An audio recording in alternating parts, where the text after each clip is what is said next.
ராமானுஜதயா பாத்திரம் ஞான வைராக்கியபூஷணம் ஸ்ரீமத்வேங்கடநாதாஹர்யம் வந்தே வேதாந்ததேசிகம் லக்ஷ்மீநாதசமாரம்பாம் நாதயாமுனமध्यமாம் அஸ்மதாச்சார்யபர்யந்தாம் வந்தே குருபரம்பராம் யோ நித்யமच्युतपदाम्बुजयुग्मरुक्मव्यामोहतस्फलितराणि तृणाय मेने अस्मद्गुरोत् भगवतोऽस्य दयैकसिन्धोः रामानुजस्य चरणौ शरणं प्रपद्ये பூமன்னுமாது பொருந்தியமார்பன் புகழ்மலிந்த பாமன்னுமாறு நணிபணிந்துய்ந்தவன் பல்ஹலையோர் தாம் மன்ன வந்தவி ராமானுஜன் சரணாரவிந்தம் நாம் மன்னி வாழ நெஞ்சே சொல்லுவோம் அவன் நாமங்களே. உபவீதின உத்பபுண்ட்ரவந்தம் த்ரிஜஹத் புண்ணியபலம் த்ரிதண்டஹஸ்தம் சரணாகத சாத்தவாஹமீடே சிகயா சேகரிணம் பதிம் யதீனாம் ஞானானந்தமயம் தேவம் நிர்மலஸ்படிகாகிருதிம் ஆதாரம் சர்வவித்யானாம் ஹயக்ரீவமுபாஸ்மஹே. வேதாந்தகுருமுகார்ஜிதவாகீஷபதாரவிந்தமதுபாளிம் ஸ்ரீபிரம்மதந்திரகலிஜின்மணிமாலாம் வந்திஷீயசுமஹார்காம். ஸ்ரீ பகவத் ராமானுஜர் பாஷ்யக்காரருடைய அவதார வைபவங்கள் பார்த்துன்னு வந்துட்டுருக்கோம். அதில் ரெண்டாவது நாள் சுவாமி கூரத்தாழ்வார் பராசர பட்டர் சுவாமி பாஷ்யக்காரருக்கு மங்களாசாசனம் பண்ண ஸ்லோகங்கள் அனுபவிச்சோம். அதுக்கு அடுத்த நாள் நடாதூர் ஆழ்வான் நடாதூர் அம்மாள் அவா பண்ண மங்களாசாசன ஸ்லோகங்கள் அனுபவிச்சோம். இன்னைக்கு சுதர்சன சூரிகள் அப்படின்னு சுதர்சன பட்டர் அப்படின்னு பிரசித்தமான ஆச்சாரியர். இவருக்கு ரெண்டு சம்பந்தமுமே உண்டு. முதல்ல பார்த்த கூரத்தாழ்வார் அவருடைய பேரனான பராசர பட்டர் இல்லையா.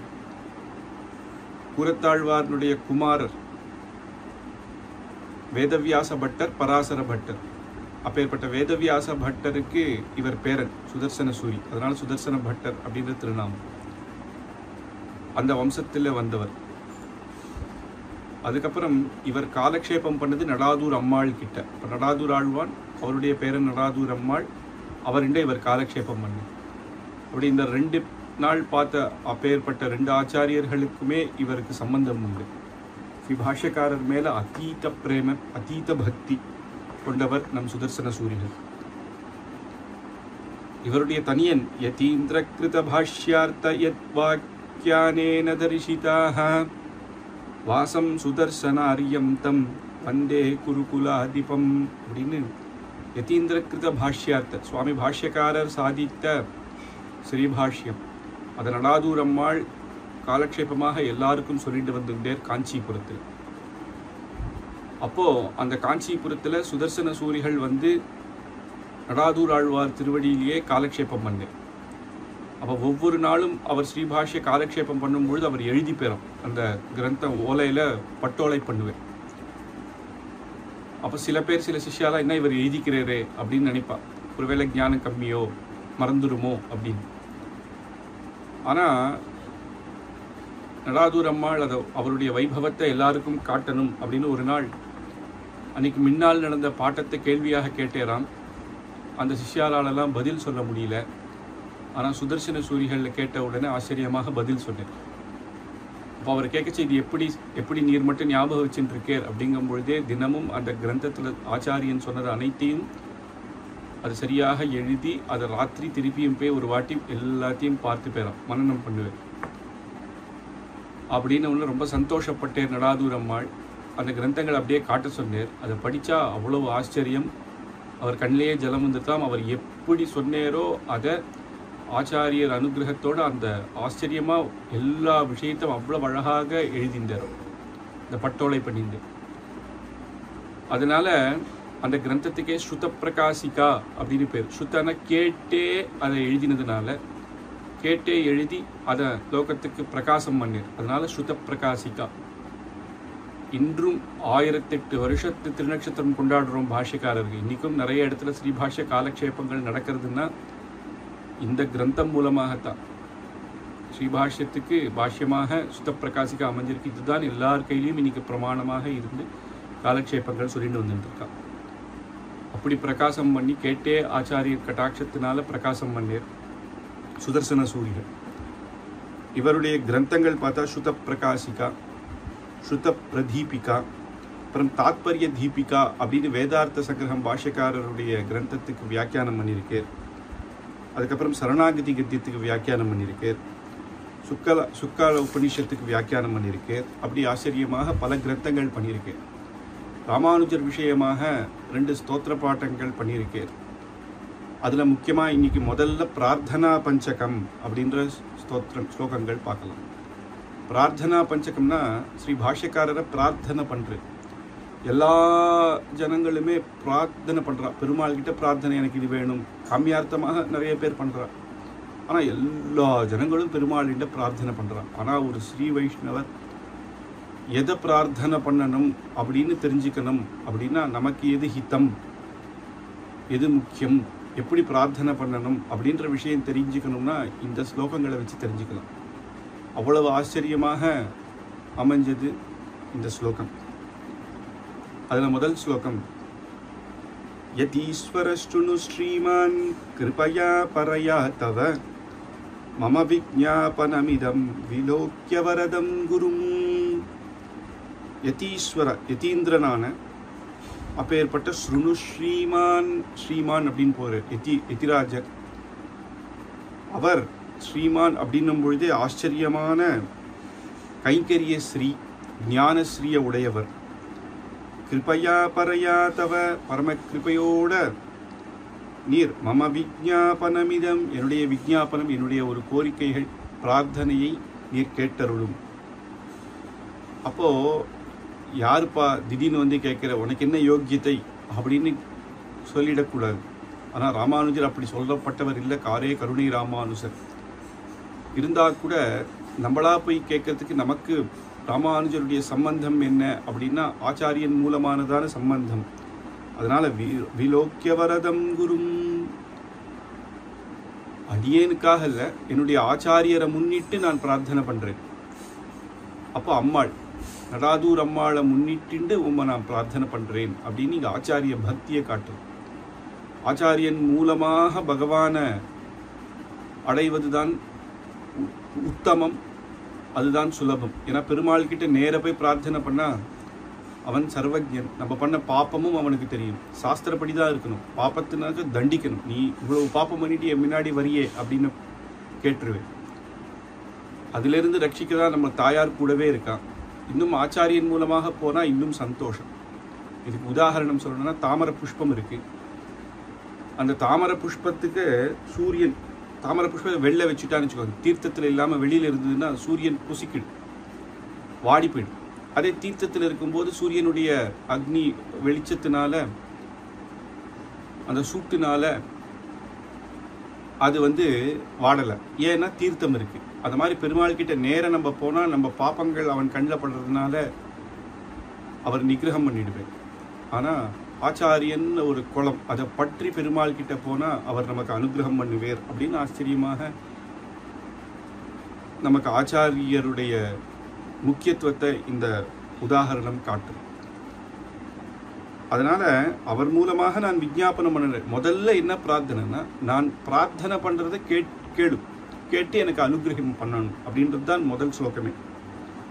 அதனால யதிஸ்ரேஷ்டரான இங்கே ஸ்ரீமான் அப்படின்னு சொல்கிறார். அதனால சாஸ்திரஸ்ரீ, ஞானஸ்ரீ, கைங்கரியமே கத்தின்னு இருக்கார். சேஷபூதம், சேஷாம்சமாச்சே சாட்சாத் ஸ்ரீ பாஷ்யக்காரர். அதனால கைங்கரிய ஸ்ரீ. எப்படி வால்மீகி மகர்ஷி லக்ஷ்மணன் எல்லாத்தையும் விட்டு நானும் ராமரோட வனவாசத்துக்கு வரேன் அப்படின்னு சொல்லும்பொழுது ராமர் முதல்ல ஒத்துக்கலை, அப்புறம் கடைசியில் ஒத்துண்டு. அப்போது அந்த சமயத்தில் லக்ஷ்மணோ லக்ஷ்மி சம்பன்னஹா அப்படின்னு வால்மீகி மகர்ஷி சொல்கிறார். முதல்லயே சொல்லியிருக்கணுமே, இப்போ எல்லாத்தையும் தியாகம் பண்ணிட்டு காட்டுக்கு வர சமயத்தில் லக்ஷ்மி சம்பன்னஹான்னு சொல்கிறாரு. அப்படின்னா என்ன லக்ஷ்மி அவர்கிட்ட இருக்குன்னா கைங்கரிய லக்ஷ்மி. ஏன்னா இந்த லோகத்தில் இருக்கிற தனம் சுகம் இதெல்லாம் முக்கியம் இல்லை, அது இல்லை, கைங்கரிய ஸ்ரீ தான் முக்கியம் அப்படின்னு காட்டுறது. அதே மாதிரி விபீஷண ஆழ்வார்க்கும் அந்தரிக்ஷகத ஸ்ரீமான், ராவணன் சபையிலிருந்து அந்தரிக்ஷத்துக்கு கிளம்பும் பொழுது எல்லாத்தையும் விட்டார். மித்ராணிச்ச தனானிச்ச அப்படின்னு அவரே சொல்றாரு இல்லையா, மைத்வக்யா மயாலங்கா மித்ராணிச்ச தனானிச்சன்னு எல்லாத்தையும் விட்டார். அப்போதான் அங்க அந்தரிக்ஷ கத ஸ்ரீமான் அப்படின்னு போடுறது. ஏன்னா இப்போதான் இவருக்கு கைங்கரியம் பண்ண போறேன். அதனால கைங்கரிய ஸ்ரீ சரணாகதி பண்ண போறேர், சரணாகதி ஸ்ரீ அதெல்லாம் இவருக்கு வந்தது. அப்படி இவர் யதிராஜர் எப்பயுமே கைங்கரியத்திலையும் ஞானத்திலையும் சிறந்தவராக இருக்கிறதுனால இவருக்கு ஸ்ரீமான் அப்படின்னு நீங்க சொல்லி அப்பேற்பட்ட கிருபை உள்ள யதிராஜரே மம விஜ்ஞாபனம், என்னுடைய விஜ்ஞாபனத்தை கேட்டருளும் அப்படின்னு ஆச்சாரியனை முன்னிட்டு கொண்டு வரதம் குரும் அப்படின்னு நடாதூர் அம்மாள் சர்வதா காலமும் தேப்பெருமாள் சன்னதி பின்னாடி இருந்து எல்லாருக்கும் ஸ்ரீபாஷ்ய காலக்ஷேபம் சொன்னவர். அதனால பாஷ்யக்காரர் ராமானுஜருக்கும் தேப்பெருமாளுக்கும் பரம கிருபா பாத்திரமானவர். அவருக்கு அப்பேற்பட்ட 2 வரதனுடைய கிருபையும் ராமானுஜருடைய கிருபையும் பூர்ணமாக இருக்கு. சாட்சாத் தேப்பெருமாளே அம்மாள் அப்படின்னு கூப்பிட்டேர் அப்படின்னு நேற்று அவருடைய அந்த சரித்திரங்கள்லாம் பார்த்தோம்.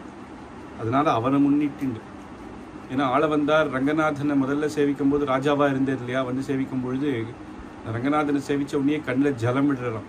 இப்பேற்பட்ட அந்த பெருமாள் கைங்கரியத்தை விட்டு நான் ராஜாவாக இருந்தேனே அப்படின்னு. இப்போ உங்க முன்னாடி நிற்க எனக்கு என்ன யோக்கியத்தை இருக்கு? எனக்கு ஒரு யோக்கியத்தையும் இல்லை. பூர்வ ஜென்மத்தில் பண்ண புண்ணியமானா அது கூட எனக்கு தெரியல, பெரிய யோக்கியத்தை கிடையாது. இருக்கிற ஒரே யோக்கியத்தை என்னன்னா நாதமுனிகளுடைய பேரன் அப்படின்னு. ஏன்னா நாதமுனிகள் அப்படி கைங்கரியம் பண்ணியிருக்கேன் ரங்கநாதனுக்கு, திவ்ய பிரபந்தத்துக்கு நமக்கு அனுகிரகம் பண்ணியிருக்கேன். அதனால் அவருடைய பேரன் அப்படிங்கிறது ஒன்று தவிர வேற எந்த யோக்கியத்தையுமே எனக்கு இல்லை அப்படின்னு.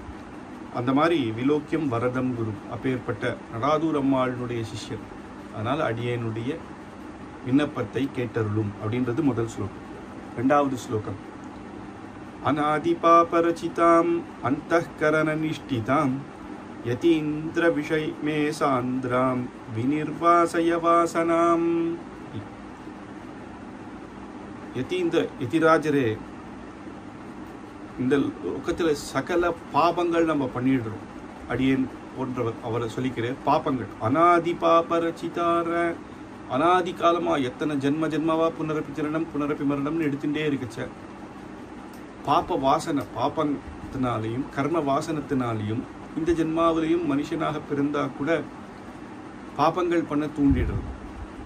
அத்தனை ஜென்மத்தில் பண்ண பாப்பம் அந்த வாசனை இன்னும் இருந்துட்டே தான் இருக்கு. ஏன்னா அந்தఃகரண நிஷ்டிதாம், இந்திரியங்கள் அப்படி. நமக்கு பகவான் இந்திரியங்கள் கண்ணு காது மூக்கு வாயி இந்த சரீரத்தை கொடுத்தது எதுக்குன்னா பகவானையே தியானம் பண்ண, பகவானையே சேவிக்க, பகவான் உடைய பிரசாதத்தையே சாப்பிட, பகவத் விஷயத்தையே கேட்க, பகவானுக்கே கைக்கரியம் பண்ண இந்த சரீரம். அப்படி இருக்கும் பொழுது பெரியோர்கள் சொல்லுவா, தூங்குறது கூட நம்ம எதுக்காக தூங்கணும் அப்படின்னா நாளைக்கு திருப்பியும் எழுந்துக்கணும், சக்தி இருக்கணும்ல. தூங்காமையே இருந்தோன்னா உடம்பு க்ஷீணிச்சிடும். அப்போ பெருமாள் அப்போ கைக்கரியம் பண்ண முடியாது. பகவத் கைக்கரியத்துக்காகத்தான் தூக்கம், பகவத் கைக்கரியத்துக்காகத்தான் பிரசாதம், அப்படி இருக்கணும். ஆனால் இந்த இந்திரியங்கள் என்ன பண்ணுறதுன்னா கண் எதேதோ பார்க்க தோன்றது, காது பகவத் விஷயத்தை தவிர வேற ஏதோ கேட்கறது, வாய் வேற ஏதோ பேசுறது.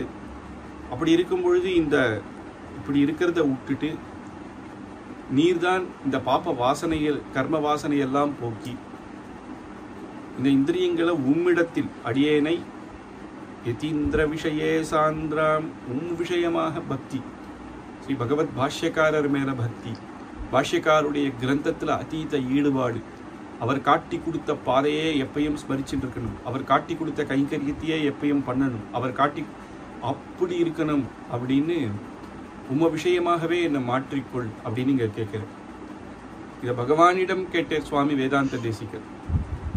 அங்கதான் கஜேந்திர ரக்ஷாத்வரிதம் பவந்தம் கிராஹைர் விவாஹைர் விஷயைர் விக்ருஷ்டः அபார விஜான தயானுபாவம் ஆப்தம் சதாம் அஷ்டபுஜம் பிரபத்தியே அப்படின்ற ஸ்லோகம் நேற்றே பார்த்தோம். அஷ்டபுஜ பெருமாள் கிட்ட என்ன ஒரு முதல்ல 5 முதல்ல பிடிச்சிருக்கு. கஜேந்திர ஆழ்வாரையாவது ஒரு முதல்ல தான் பிடிச்சிருக்கு. அது ஒரு யுகத்தில் ஒரு சமயம் என்ன யுகமாக பிடிச்சின்னு வந்துட்டு இருக்கு, பல யுகங்களாக. அதனால இதிலிருந்து எப்போ ரட்சிக்க போறேர் அப்படின்னு ரட்சிக்கணும் பாரும்.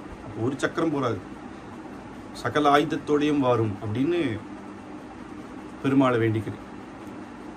இவர் ஆச்சாரியர் பாஷ்யக்காரரையே வேண்டிக்கிறேன். அதுக்கு பெரியவா வியாக்கியானம் பண்ணும்போது குலசேகர ஆழ்வார் திருவேங்கடமுடியார செடியாய் வல்வினைகள் தீர்க்கும் திருமாலே நெடியானே வேங்கடவா அப்படின்னு சகல பாப்பங்களும் போக்கும் இந்த திருவேங்கடமே, திருமலையில இருக்க திருவேங்கடமுடியானே அப்படின்னு சொல்லி பாப்பங்களை போக்கணும் அப்படின்னு பிரார்த்திக்கிறேன் குலசேகர ஆழ்வார். அந்த திருமலையால் திருவேங்கடமுடியானுக்கே சங்க சக்கரத்தைகளை கொடுத்து அவருக்கு பெருமாள் கிருப்பை பாத்திரமானவர் ராமானுஜர். ஸ்ரீனிவாசருடைய பூர்ண கிருப்பை அவருக்கு உண்டு. வேதார்த்த சங்கிரகத்தை முதல் கிரந்தம் அங்கே பண்ணி பெருமாள் திருவேங்கடமுடியான் சமர்ப்பிக்கிறது. அதனால அப்போ அவருக்கு கிருபா பாத்திரமானவர் இல்லையா, அவரால் பாப்பங்கள் போக்க முடியும். வேங்கடங்கள் அப்படின்னாலே நம்மளோட சக்கல பாப்பங்களையும் போக்கும் அப்படின்னு. திருமலை இல்லை, அந்த திருமலை திருவேங்கடமுடியானில் திருமலையே போக்கிடும். அப்படின்னா அந்த கிருபா பாத்திரமான பாஷ்யக்காரரும் அந்த நம்மளுடைய சகல ஜென்மாவில் பண்ண பாப்பத்தை போக்கிட முடியும். அதனால அவர்கிட்டயே பிரார்த்தனை பண்ணுறோம். பாப்பங்களை போக்குறது மட்டும் இல்லை, ஆனால் இந்த இந்திரியங்களை உம்மிடத்தில் ஈடுபடுத்தணும். ஏன்னா பாப்ப வாசனையினால தான் அந்த பழைய பாப்பங்கள் ஏன் போக்குன்னா அதனுடைய வாசனை இன்னும் கர்ம வாசனை இன்னும் இருந்துகிட்டே இருக்கு. அதனால தான் இந்த இந்திரியங்கள் இன்னும் பகவத் விஷயத்துக்கு வரமாட்டேங்குது.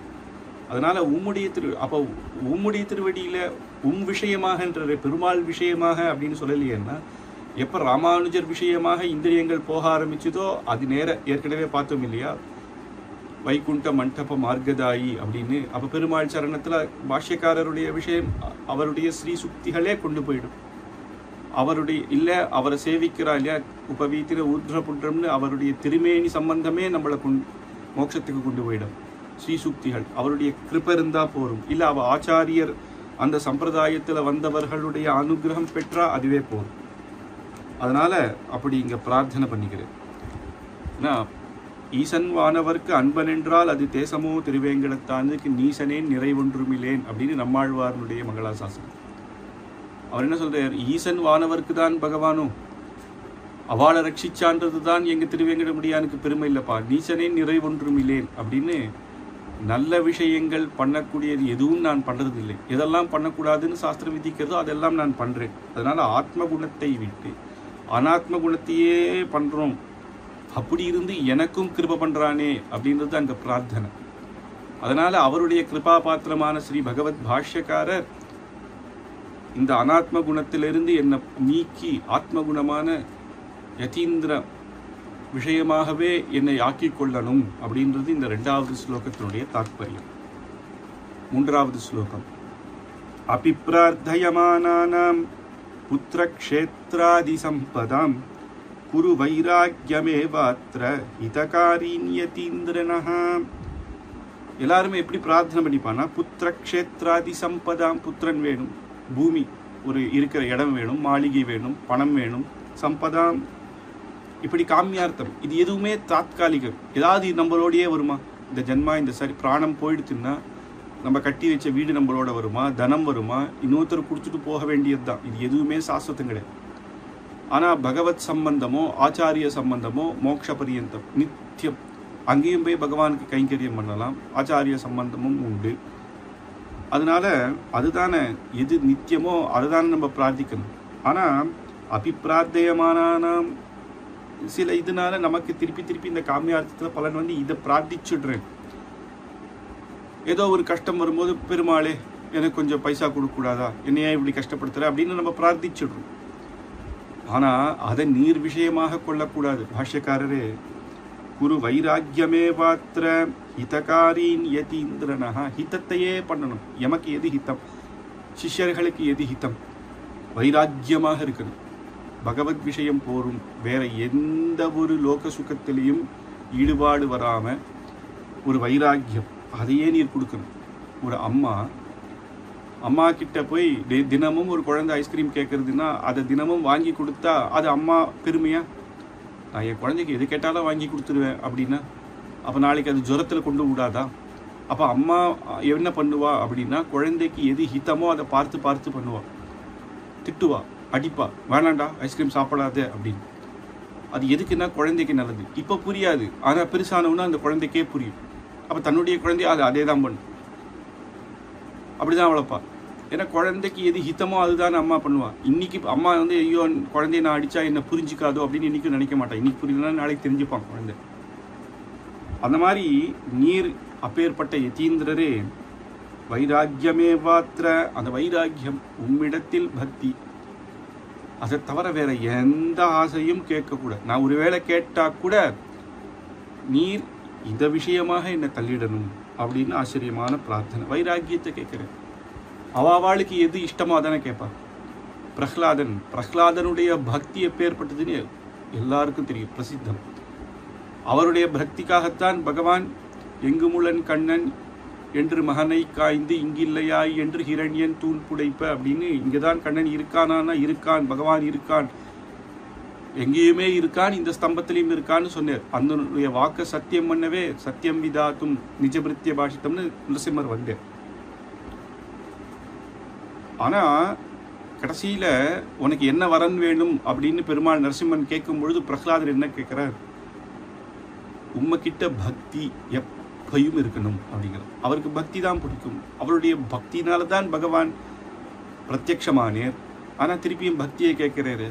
அதுதான் உனக்கு பூர்ணமா இருக்கேப்பா, நீ பக்த சாம்ராஜ்யத்துக்கே சக்கரவர்த்தி அப்படிங்கிறார் நரசிம்மர். இருந்தா கூட அது இருக்கட்டும், ஆனா இந்த பக்தி இப்படியே நீடிக்கணும். ஏன்னா கலி பிரபாவத்தினால இந்த இந்திரியங்கள் எப்ப வேணா வேற ஒரு விஷய சுகத்துக்கு ஆசைப்பட்டுடும். ஏன்னா அப்படி பயப்படுறா. இன்னைக்கு இருக்கிற பக்தி, இதுவரையும் இருந்த பக்தி இனிமேலும் இப்படியே தொடரணும். எப்ப என்ன ஆகும் தெரியாது. கொஞ்சம் தலைக்கு நான் தான் அப்படின்ற கர்வம் வந்துடுத்துனா நம்மளை எங்கேயோ கொண்டு போயிடும். அதனால பிரஹ்லாதன் அப்படி கேட்கிறேன். அதே மாதிரி விபீஷணஸ்ய தர்மாத்மா நதுராட்சச சேஷ்டிதா அப்படின்னு அவள் தங்கையான சூர்பனக்கையே சொல்றான். இவருக்கு ராட்சசனே கிடையாது, இவரு என்னவோ தர்மம் தர்மம்னு பேசுறார் அப்படின்னு. தர்மாத்மா சொந்த அண்ணாவா இருந்தா கூட அவர் பக்கம் அதர்மம் இருக்குன்னு அதை விட்டுட்டு வந்துட்டார்.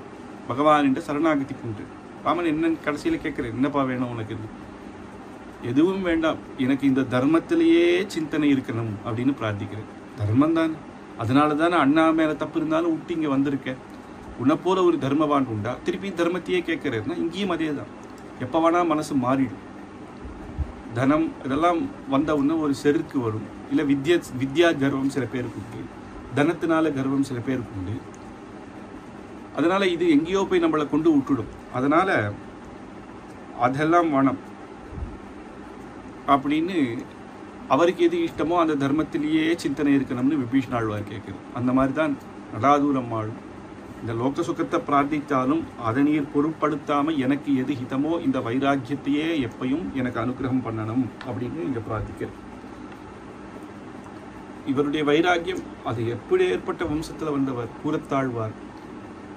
கூரத்தாழ்வார் நேத்தே பார்த்தோம், மகாதனிகர். ஒரு நாளைக்கு ஒரு 1000-2000 பேருக்கு ததியாராதனை பண்ணக்கூடியவர், செல்வந்தர். ஆனா செல்வந்தர் அப்படின்றதுல பெருமை கொள்ளாம அத்தனையும் அந்த மக்களுக்கு அப்படியே கொடுத்துட்டேன். கூரத்தை விட்டு ராமானுஜர் திருவடி அடையணும், ராமானுஜதாசன் என்ற பேர் வாங்கணும், செல்வந்தர்னு ஒரு பேர் வாங்கணுமான்னு சக்கலத்தையும் விட்டுட்டு ஸ்ரீரங்கத்துக்கு வந்துட்டேன். அப்பேற்பட்ட வைராக்கியம். நேத்தி வரைக்கும் 1000 பேருக்கு சாப்பாடு போட்டவர் இன்னைக்கு ஸ்ரீரங்கத்தில் வந்து முன்சவிருத்தி எடுக்கிறார், ஒரு ஆத்துக்கும் போய். அப்படின்னா அவருடைய வைராக்கியம் எப்பேற்பட்டது. பெருமாள் கிட்ட கூட இன்னைக்கு சாப்பாடு வேணும்னு கேட்க மாட்டார்.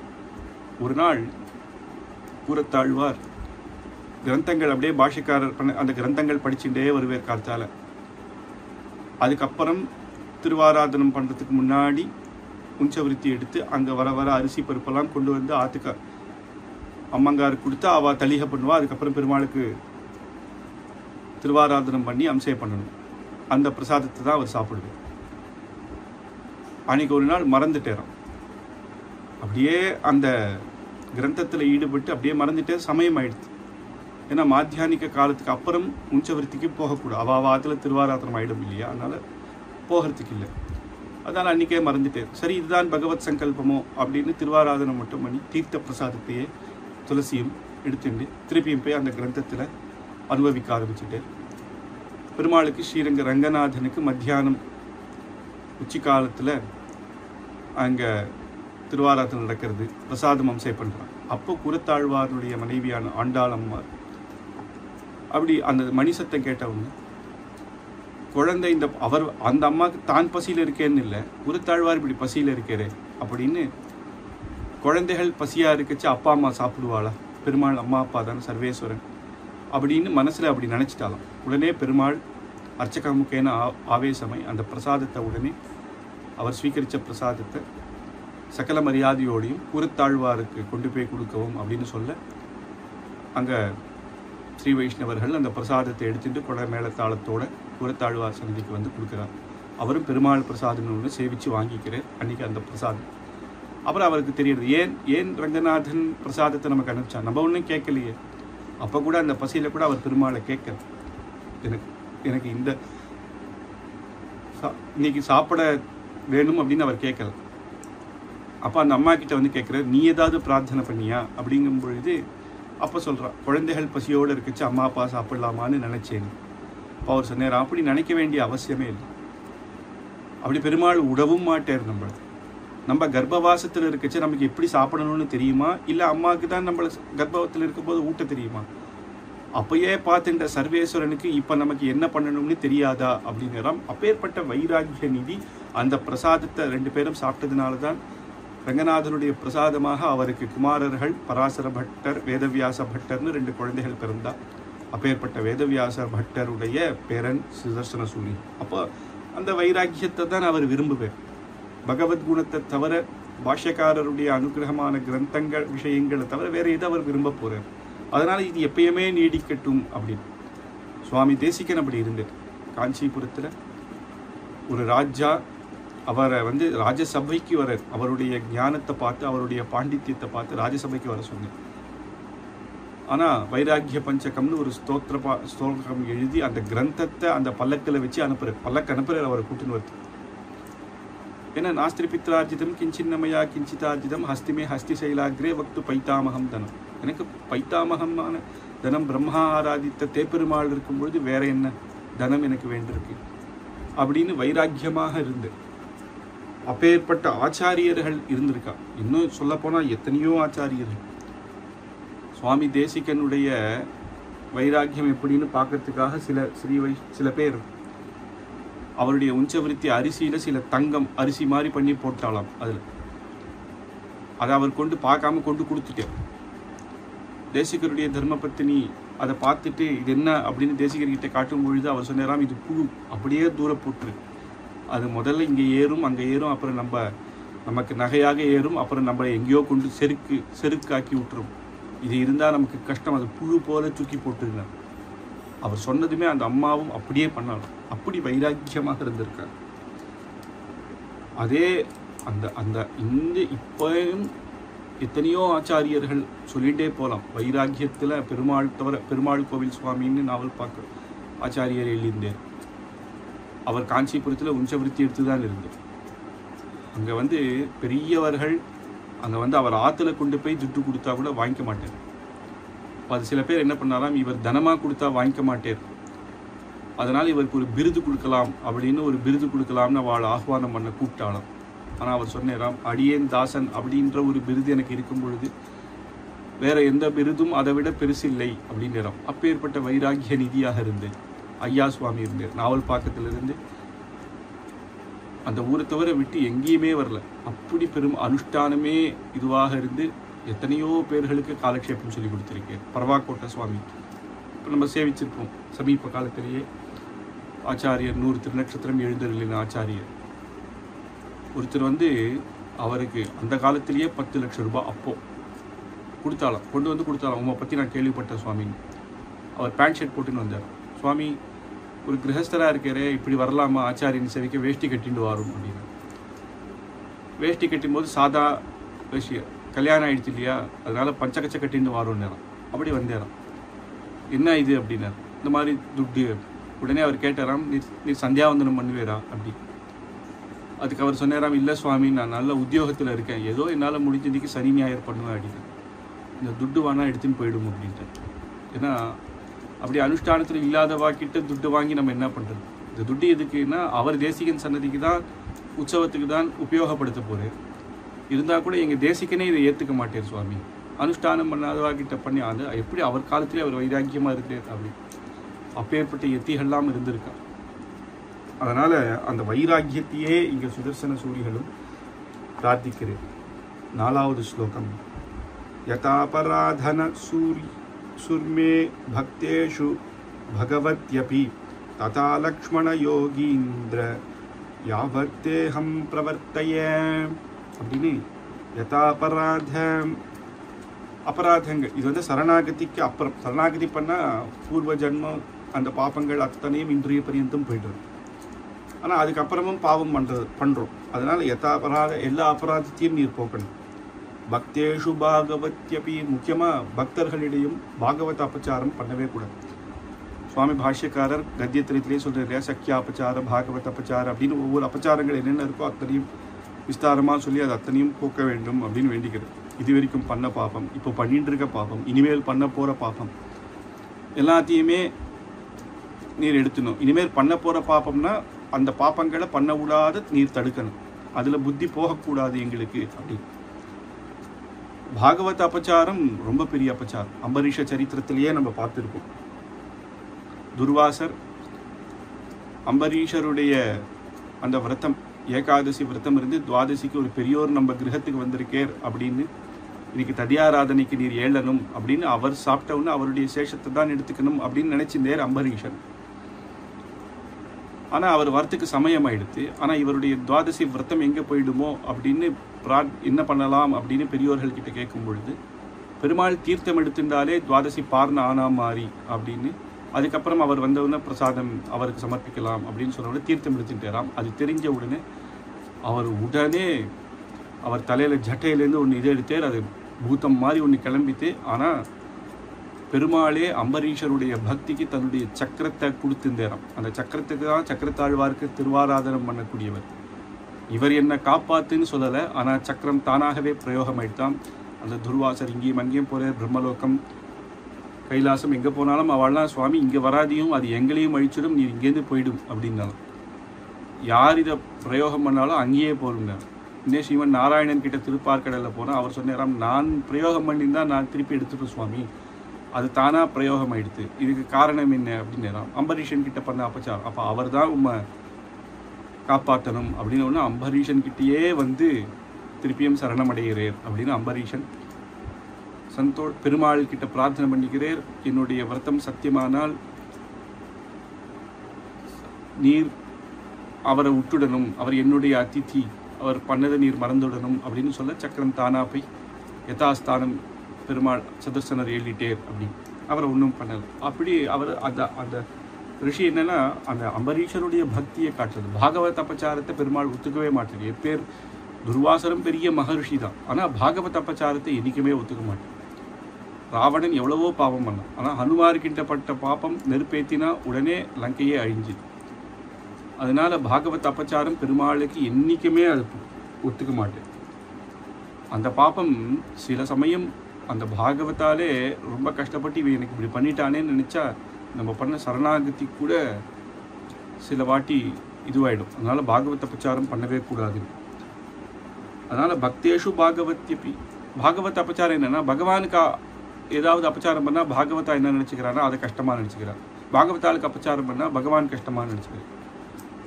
ஒரு ராஜாவை போய் புகழ்ந்துட்டு ராஜராஜா அப்படின்னு ராஜகம்பீர ராஜா மார்த்தாண்டன்னு புகழ்ந்துரு. ராஜாவினுடைய பையன் வரும், ராஜாவோட பையனாச்சு அங்கே போய் உட்காரு அப்படின்னா அந்த ராஜாவுக்கு எப்படி கோவம் வரும்? தன்னை ஸ்தோத்திரம் பண்ணிட்டு தன் பிள்ளையை திட்டினாலும் தன்னை ஸ்தோத்திரம் பண்ணது அவர் எப்படி மறந்துடுவேரோ, எனக்கு பகவான் இருக்கே, பாகவதால் நான் என்ன இது பண்ணணுமான்னு அவளை பூஜை பண்ணணுமா, பெருமாள் கிட்ட நான் நேரையே போய் பிரார்த்தனை பண்ணிக்கிறேன்னு நினச்சா பெருமாள் ஒத்துக்க மாட்டேன். அதுதான்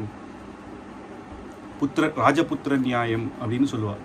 ராஜாவினுடைய புத்திரன் மேலே நம்ம ஒரு அபச்சாரம் பண்ணால் ராஜாவுக்கு எவ்வளவு நல்லது பண்ணாலும் ராஜாவுக்கு கோபம் வருமோ, அப்படி பாகவதாளுக்கு அபச்சாரம் பண்ணால் பகவானுக்கு கோபம். அதனால் அதெல்லாம் எடுத்துணும். அதில் அந்த வாசனையே நமக்கு இருக்கக்கூடாதுங்கிறது. ஏன்னா சரணாகதி ஒரு தடவை தான், சகிருதேவ பிரபன்னாய அப்படின்னு ஒரு தடவை தான் சரணாகதி பண்ணணும். ததா லக்ஷ்மண யோகீந்திர யாவத் தேகம் பிரவர்த்தய, இந்த தேகம் தேகாவசானே முக்தி சியாத் நேற்று பார்த்தோம் இல்லையா, இந்த ஆத்மா இந்த தேகத்தை பிரிகிற வரைக்கும் இந்த மாதிரி அபச்சாரங்கள் பண்ண விடாமல் என்னை தடுக்கணும், அப்படி பண்ணியிருந்தா என்னை மன்னிக்கணும் அப்படின்னு இது பிராயஷ்சித்த பிரபத்தி மாதிரி இதை பண்ணுறது. பிராயஷ்சித்த பிரபத்தி பண்ணிக்கலாம். ஏன்னா சரணாகதி பண்ணும் பொழுதே நம்மளுடைய சகல பழைய ஜென்மாக கோட்டி ஜென்மாக பண்ணலாம் அந்த பாப்பங்கள் அத்தனையும் பெருமாள் போக்கின்றது. சரணாகதி பண்ணிட்டேன்னு இனிமேல் பாப்பம் பண்ணலாமா அப்படின்னா பண்ணக்கூடாது. அந்த பாப்பத்தை நம்ம அனுபவிச்சே தான் ஆகணும் இந்த லோகத்தில். அதனால் அதில் அந்த வாசனை வரக்கூடாது அப்படின்ற பிரார்த்தனை, வந்தாலும் என்னை அனுகிரகிக்கணும் அப்படின்றது இங்கே. அதனால் யாவத் தேகம் பிரவத்தை, இந்த சரீரம் இந்த ஆத்மாவை விட்டு போகிற வரைக்கும் இந்த மாதிரியான அபச்சாரங்கள் என்றைக்குமே அடியன் பண்ணாமல் இருக்கணும் அப்படின்னு ஸ்ரீ பாஷ்யக்காரரை இங்கே பிரார்த்திக்கிறேன். ஆமோக்ஷம் 5வது ஸ்லோகம். ஆமோக்ஷம் லக்ஷ்மணார்ய த்வத்பிரபந்த பிரரிசீலினௌஹு காலக்ஷேபோஸ்து ந சப்திஹி சஹவாசமுபேயுஷாம் அப்படின்னு மோட்சத்துக்கு போக வரை பகவான் சரணாகதி அடைஞ்சாச்சு. இனிமேல் ஒரு பக்தனுக்கு என்ன அப்படின்னா பகவான் கைங்கரியம் பண்ணணும், பாகவதால் கைங்கரியம் பண்ணணும், நம்மளுடைய ஆச்சாரியர்களுடைய கிரந்தத்தை எப்பயும் அனுசந்திக்கணும். இதுதான் ஒரு ஸ்ரீ வைஷ்ணவ சரணாகத லட்சணம். சரணாகதி பண்ணிட்டேன், பெருமாள் எப்படி என்ன தான் சேர்த்துக்க போறார் அப்படின்னு இனிமேது நான் அகங்காரமாக சுற்றுறேன், எப்படி வேணா சுற்றுறேன், எனக்கு என்னப்பா அதான் சரணாகதி பண்ணிட்டேனே அப்படின்னு இருக்கக்கூடாது. அதுக்கு ஒரு உதாரணம் சொல்லும் பொழுது, ஒருத்தனுக்கு போலீஸ் இன்ஸ்பெக்டர் உத்தியோகம் கிடச்சிது, பெரிய போலீஸ் ஆஃபீஸராக போகிறேன், எக்ஸாம்லலாம் பாஸ் ஆகியாச்சு, செலக்ட் ஆகியாச்சு, ஆனால் அடுத்த வருஷம் தான் ஜாயினிங் லெட்டர் கொடுத்துருக்கான். அதான் ஜாயின் ஆக போகிறேனே அப்படின்னு இந்த ஒரு வருஷத்தில் பாவம் பண்ணலாமா? என்ன வேணா போய் எப்படி வேணா ரோட்டில் சுற்றிட்டு ஒருத்தனை அடிச்சுட்டு இருக்கலாமா? நாளைக்கு போலீஸ் ஆனால் என்ன கேட்க மாட்டாளா, நேற்று நீ எப்படி இருந்த, இன்றைக்கி வந்து பெரிய இது போல் பேசுறியே அப்படின்னு. அதனால் அது ஒருத்தனுக்கு எப்போ அது ஜாயினிங் லெட்டர் கிடைக்கிறதோ அது அவனுடைய லட்சணம் இல்லை. அதுக்கு தகுந்த மாதிரி அவன் ஒரு போலீஸ் ஆஃபீஸர் எப்படி இருக்கணுமோ அதுக்கு தகுந்த விஷயத்தை சம்பாதிச்சுக்கணும் இந்த ஒரு வருஷ காலம். அப்போ மோட்சம் நமக்கு சத்தியம்னா அந்த மோட்சத்தில் நம்ம பண்ணக்கூடிய கைங்கரியங்கள் எப்படி இருக்கணும் அப்படின்றதெல்லாம் இங்கேயே அந்த யோக்கியத்தைகளை சம்பாதிச்சுக்கணும். இங்கே இருக்கிற பெருமாளுக்கு கைங்கரியம் பண்ணணும். இப்பேற்பட்ட அனுகிரகம் நமக்கு இந்த பாதையை காமிச்சு கொடுத்த ஆச்சாரியர்கள் திருநக்ஷத்திரத்தை கொண்டாடணும். அவர்களுடைய தனியன்களையும் அவர்கள் பண்ண கிரந்தங்களையும், அவர்கள் கிரந்த படிச்சிருந்தாலே அவள் சந்தோஷப்படுவாள்.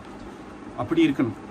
அதனால் இவர் சொல்கிறார், தத் பிரபந்த பரிசீலினௌஹு, என்னுடைய இந்த காலம் மொத்தம் நான் எப்படி இருக்கணும்னா உம்முடைய கிரந்தங்கள், நவ கிரந்தங்கள், அதில் முக்கியமான ஸ்ரீபாஷ்யங்களை நான் எப்பொழுதும் அதை படிச்சுண்டு அதில் உள்ளர்த்தங்களெல்லாம் அனுபவிச்சுட்டே இருக்கணும். காலக்ஷேபோஸ்து, நல்ல சத்மார்க்கத்தில் வந்த ஆச்சாரியர்களிடம், பல ஆச்சாரியர்கள்கிட்டே கேட்கலாம், பகுதா ஸ்ரோதவ்யா அப்படின்னு நிறைய பேர்கிட்ட கேட்கலாம், ஒருத்தர்கிட்ட நிறைய வாட்டி கேட்கலாம். அப்படி அந்த காலக்ஷேபங்கள் பண்ணிட்டு மகான்கள் கிட்ட சகவாசமுபேயுஷாம் அப்படின்னு சில அர்த்தங்களை இன்னும் விஸ்தாரமாக தெரிஞ்சுட்டு பரிசீலனைகள் பண்ணலாம். இப்படி தான் காலத்தை ஓட்டணும், வேறு எதுவுமே பண்ணக்கூடாது, வேறு எதுலேயும் நாட்டம் போகக்கூடாது. அந்த கிரந்தமே ஸ்ரீபாஷ்யங்கள் பண்ணணும் அப்படின்ற ஒரு எண்ணம் வந்துடுத்துனாலே சந்தோஷம். அந்த கிரந்தமே நமக்கு அனுகிரகம் பண்ணும். கொஞ்சம் கொஞ்சமாக நம்ம படிக்க ஆரம்பித்து ஆச்சாரிய முக்கியன ஆச்சாரியர்களை நம்ம சேவித்து தினமும் பண்ணுறது அவளுடைய அனுகிரகத்தினால கொஞ்சம் கொஞ்சம் அந்த ஸ்ரீபாஷ்யமே நமக்கு அனுகிரகம் பண்ணி கொஞ்சம் கொஞ்சம் அதனுடைய உள்ளர்த்தம் கம்பீரமானது இல்லையா, சமுத்திரம் போல் உள்ளே போக போக ரத்னங்கள் வந்துட்டே இருக்கும். அந்த மாதிரி சமுத்திரத்தினுடையலேருந்து ஒரு மற்ற கலந்து அமிர்தம் எடுத்தா போல் ஸ்ரீபாஷ்யத்தை திரையந்த சாரம், இந்த வேத சாரத்திலிருந்து இந்த ஸ்ரீபாஷ்யத்தை நமக்கு பாஷ்யக்கார் கொடுத்தேன். இந்த சாரம் அதில் நிறைய அர்த்தங்கள் உள்ளர்த்தங்கள்லாம் நமக்கு புரியணும்னா அந்த கிரந்தமே தான் நமக்கு அனுகிரகம் பண்ணணும். அதை படிக்க ஆரம்பித்தாலே நம்மளுடைய பக்திக்கும் நம்ம அதில் ஈடுபாடு காட்டினா கொஞ்சம் கொஞ்சமாக அந்த ஞானம் அதுவே நமக்கு புலன்படும் அப்படின்றது. அதான் நீர் அனுகிரகம் பண்ணணும், வேறு இதை பற்றியும் நான் இருக்கக்கூடாதுன்னு வேண்டிக்கிறேன். இத்யேதத் சாதரம் வித்வான் பிரார்த்தனா பஞ்சகம் பட்டன் பிராப்னுயாத் பரமாம் பக்திம் யதிராஜ பதாப்ஜயோஹோ. இத்யத்யே சாதரம் வித்வான், இந்த வித்வான்கள் இந்த பிரார்த்தனா பஞ்சகம் அப்படின்ற இந்த ஸ்லோகத்தை தினமும் அனுசந்திக்கிறவர்கள் பிராப்னுயாத் பரமாம் பக்திம், யதிராஜருடைய திருவடியில் எப்பொழுதும் பக்தியை கொண்டு யதிராஜனுடைய திருவடியை பற்றி பகவானுடைய திருவடி அடைஞ்சிடுவார். ஏன்னா அது யதிராஜருடைய திருவடின்னு சொன்னாலே போதும், எப்போதும் யதிராஜருடைய திருவடியிலேயே அடைஞ்சி அவருடைய கட்டாட்சத்துக்கு பரிபூர்ணமான கட்டாட்சத்துக்கு பாத்திரம் ஆவார். அது நம்மள மாதிரி வித்வான்களுக்கு தானா அப்படின்னா இந்த கிரந்தத்தை படிக்க படிக்க ஸ்ரீபாஷ்யத்தினுடைய பெருமை நமக்கு புரியும். ஏன்னா இவர் சுதர்சன சூரி தான் ஸ்ரீபாஷ்யத்தினுடைய பாஷ்யமான சுதப்பிரகாசிக்காவை பிரகாசம் பண்ணுது. ஆனால் அவரே எப்படி பிரார்த்திக்கிறார் பாருங்க. அந்த கிரந்தங்கள்லேயே ஈடுபாடு வேணும்னா அப்போ அந்த கிரந்தத்தினுடைய பெருமை எப்பேற்பட்டது. இந்த கிரந்தத்தை காப்பாற்றி கொடுக்குறேன். சுவாமி தேசிகன் தான் சத்யா காலத்துக்கு போய் காப்பாத்துரு. சுத்த பிரகாசிகருக்கு வயசான காலம், அவருக்கு 2 பேரன்கள். அந்த முகல் சாம்ராஜ்யம் சுல்தான் ஸ்ரீரங்கத்தை கைப்பற்ற வந்துட்டா. அப்போ ஸ்ரீரங்கத்தை பெருமாளான பிரமேயத்தை காப்பாற்றணும், பெருமாளுக்கு நம்ம காட்டக்கூடிய பிரமாணங்களான இந்த ஸ்ரீபாஷ்யத்தையும் காப்பாற்றணும். ஏன்னா அவள் எதுக்கு இதை காப்பாற்றுறான்னா, நமக்காக இன்னைக்கு 1000 வருஷம் கழிச்சும் நம்மளும் அனுபவிக்கிறோம் அப்படின்னா அவள் தியாகம் பண்ணியிருக்கா தன் பிராணத்தை. சுதர்சன சூரிகள் பெருமாளை ஒரு சில ஸ்ரீ வைஷ்ணவர்கள் பெருமாள் திருமேனியை காப்பாற்றணும்னு எடுத்துன்னு போயிட்டா. பெருமாளை கிரந்தத்தை காப்பாற்றணும்னு சுத்த பிரகாசிக்காவை சுவாமி தேசிகன் கிட்ட தான் கொடுக்குறேன். ஏன்னா 2 விஷயம், இந்த கிரந்தத்தை காப்பாற்றணும், இதை காப்பாற்றி இன்னொருத்தருக்கு கொடுத்தா அதை எடுத்து படித்து அவளுக்கு புரிஞ்சிக்க முடியாது. இதை மற்றவாளுக்கு காலக்ஷேபம் மூலமாக சொல்லி கொடுக்கறதுக்கு ஒரு யோக்கியத்தை சுவாமி தேசிகனுக்கு மட்டுமே உண்டு. அதனால நீர் இந்த கிரந்தத்தையும் இந்த 2 குழந்தைகளையும் எடுத்துட்டு நீர் இங்கேருந்து போய் சத்யா காலத்துக்கு போயிடும் அப்படிங்கிறது. இங்கேருந்து இந்த பக்கமாக போயிடும் எங்கேயாது அப்படின்னு சுவாமி தேசிகன் சொல்கிறார். நான் உண்மையும் ஆசிட்டு போகிறேன்னா வயசாகிடுது, இப்போ என்ன நீங்கள் பார்த்தா கிரந்தத்தை ரட்சிக்க முடியாது, அதனால் என் பிராணம் போனால் பரவாயில்ல அப்படின்னு சொல்கிறார். சுவாமி தேசிகன் கஷ்டப்பட்டு அந்த முகலார்கிட்ட தப்பிச்சு சத்யா காலம் போய் அந்த கிரந்தத்தை காப்பாற்றி ரட்சித்து அதை குமாரவரதாச்சார், பிரம்மதந்திர சுவாமி போன்ற பல சிஷ்யர்களுக்கு அவர் அதை பிரகாசனம் பண்ணி காலக்ஷேபம் மூலமாக அந்த கிரந்தத்தையும் அவளுக்கு கொடுத்து இன்றைய பரியந்தம் இத்தனை பேருக்கு வந்திருக்குன்னா அவள் அத்தனை தியாகம் பண்ணா. இந்த தியாகத்தெல்லாம் நம்ம நினச்சி பார்க்கணும். ஏதோ கிரந்தம் தானே அப்படின்னு இல்லை. அப்போ இதுலேருந்து என்ன தெரியுதுன்னா, இதை கேட்டவர்கள், இதை அனுசந்தித்தவர்களுக்கு நமக்கே ஒரு ஆசை வரும். அப்படி பிராணத்தை விட்டு ஆச்சாரியர்கள் நமக்காக இதை கொடுத்துருக்கேளே, அதை எப்படியாவது நம்ம ஒரு தடவையாவது ஒரு ஆச்சாரிய முகேன ஸ்ரீபாஷ்யத்தை காலக்ஷேபம் பண்ணணும், நவகிரந்தத்தையும் தெரிஞ்சுக்கணும் அப்படின்றதுல ஆசை வரணும். அந்த ஆசை வந்துடுச்சுன்னா தானாக அந்த கிரந்தங்களே நமக்கு அனுகிரகிச்சு ஆச்சாரியன் மூலமாக கட்டாட்சத்தை, பூர்ண கட்டாட்சத்தையும் கொடுத்து அந்த ஞானத்தை கொடுத்துரும் அப்படின்னு இப்போ ஏற்பட்ட பிரார்த்தனா பஞ்சகம். முதல்ல விண்ணப்பம் பண்றே, நீர் என்னுடைய விண்ணப்பத்தை கேட்டருளணும் அப்படின்னு ஆச்சாரிய முகேன.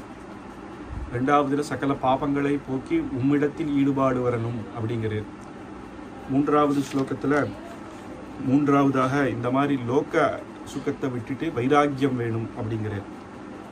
அதுக்கப்புறம் யதிராஜ யாவத் தேகம், இந்த பிராணம் போகிற வரைக்கும் இனிமேல் பாகவத பிரச்சாரம் பண்ண விடாமல் என்னை ரட்சிக்கணும் அப்படிங்கிறது. உங்களுடைய கிரந்தங்கள்லேயே எப்பொழுதும் ஈடுபாடோடு இருக்கணும் அப்படின்னு இதை படித்தவர்களுக்கு பலஸ்ருதியும் சொல்கிறேன். அதுக்கப்புறம் ஸ்ரீ பாஷ்யக்கார ஸ்துதி ஸ்லோகா அப்படின்னு ஆச்சரியமான கிரந்தம், அதே சுத்த பிரகாசிகா பட்டர் தான் பண்ணுறேன். அதில் முதல் ஸ்லோகமே தஸ்மை ராமானுஜாரியாய நமः பரமயோகினே யஸ்ருதி ஸ்மிருதி சூத்ராணாம் அந்தர்ஜ்வரமசீஷயத் அப்படின்னு. அப்போது தஸ்மை ராமானுஜாரியாய நமः பரமயோகினே, அப்பேற்பட்ட ராமானுஜர் யோகிகளுக்கெல்லாம் அக்ரேஷ்டர், ஞான பக்தி வைராக்கியத்தை கொண்டக்கூடிய ராமானுஜருக்கு சரணாகதி பண்ணுறேன். அப்பேற்பட்ட ராமானுஜர் என்ன அப்படின்னா, எஸ் ஸ்ருதி ஸ்மிருதி சூத்ரானாம், ஸ்ருதி ஸ்மிருதியான வேதமாதா, அந்த வேதமாதாவுக்கே ஒரு ஜுவரம் வந்துடுதான். ஏன்னா வேதத்தை ஏற்றுக்கிற ஒரு சில சம்பிரதாயம் அதை வேதத்தை ஒத்து அதுக்கு தப்பான அர்த்தங்களை சொல்ல ஆரம்பிச்சுட்டான். இப்போ வேதமாதாவுக்கே ஒரு பயம். ஏன்னா இதிகாச புராணாபியாம் வேத சமுப பிரம்மையே அப்படின்னு இதிகாச புராணங்களை கொண்டு தான் வேதத்தினுடைய அர்த்தங்களை நம்ம புரிஞ்சிக்க முடியும். வேதத்தினுடைய அர்த்தம் அவ்வளவு சுலபமாக புரியாது. ஆனால் அதுக்கு தப்பான அர்த்தங்கள், சில பேர் அந்த இதிகாச புராணங்கள்லாம் விட்டு நேரம் நான் வேதத்தை அர்த்தம் தெரிஞ்சு கொள்கிறேன் அப்படின்னாலே வேதமாதா பயப்படுறா, நமக்கு அர்த்தத்தை இப்படி மாற்றி சொல்லிடுவார். அப்படி மாற்றி சொல்லிடுறதுனால வேதமாதாவுக்கு ஒரு கஷ்டம். அது இல்லாமல் லோகத்தில் இருக்க ஜனங்களை உஜ்ஜீவனம் பண்ண முடியாது. அதனுடைய சாரத்தை தெரிஞ்சால் தானே ஜனங்கள் திக்குமுக்கு ஆடிடும். அப்படி ஒவ்வொருத்தர் ஒவ்வொரு விஷயத்தை சொல்ல ஆரம்பிச்சுட்டா வேதமாதாவுக்கு ஒரு ஜுவரம் வருதாம். அந்த ஜுவரத்தை போக்கினவர் ராமானுஜர். ராமானுஜர் அவதாரம் பண்ணவனு தான் வேதமாதா சந்தோஷப்பட்டாலும்.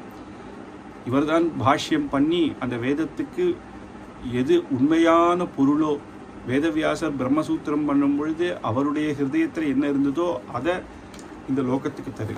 ஏன்னா வேதத்தில் பல ஸ்ருதிகள் இருக்குது. பேத ஸ்ருதி, அபேத ஸ்ருதி, கட்டிக ஸ்ருதி. சில ஸ்ருதிகள் நிர்குண பிரம்மம் அப்படின்னு சொல்கிறது, நிர்குண பிரம்மத்தை விவரணம் பண்ணுறது. சில ஸ்ருதிகள் சகுண பிரம்மத்தை விவரணம் பண்ணுறது. இது ஒன்றுத்துக்கு ஒன்று முரண்பாடாக இருக்குது.